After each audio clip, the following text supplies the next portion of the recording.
સ્થાનિક સ્વરાજ્યની ચૂંટણી સમયે કોંગ્રેસ નેતાનો મોટો દાવો. પૂર્વ ધારાસભ્ય શિવા ભુરિયાએ ઈવીએમ મુદ્દે મોટો દાવો કર્યો છે.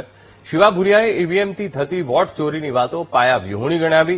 ઈવીએમ વોટની ચોરી કરતું નથી એ ચેલેન્જ સાથે કહું છું તેમ કહ્યું, અને સાથે એ પણ કહ્યું ઈવીએમમાં ખામી હોય તો મમતા બેનર્જી કેમ હારતા નથી, આપણે જ ભાજપને વોટ આપીએ છીએ તેમ કહ્યું. સાથે એ પણ કહ્યું ભાજપને વોટ આપીએ છીએ અને ભૂલ ઈવીએમની કાઢીએ છીએ.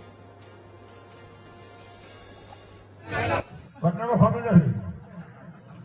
બટનમાં ફોમી હોય બરોબર તો પશ્ચિમ બંગાળમાં મમતા બેનર્જીને નરેન્દ્ર મોદીએ પડ્યો થતો ન જીતી જાય બટનમાં ફોમી હોય તો અહીંયા થયો.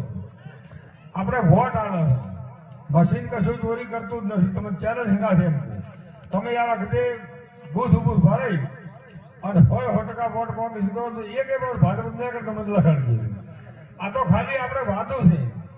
મશીન ચોરી કરતું નથી. આપણે વોટ આલે છે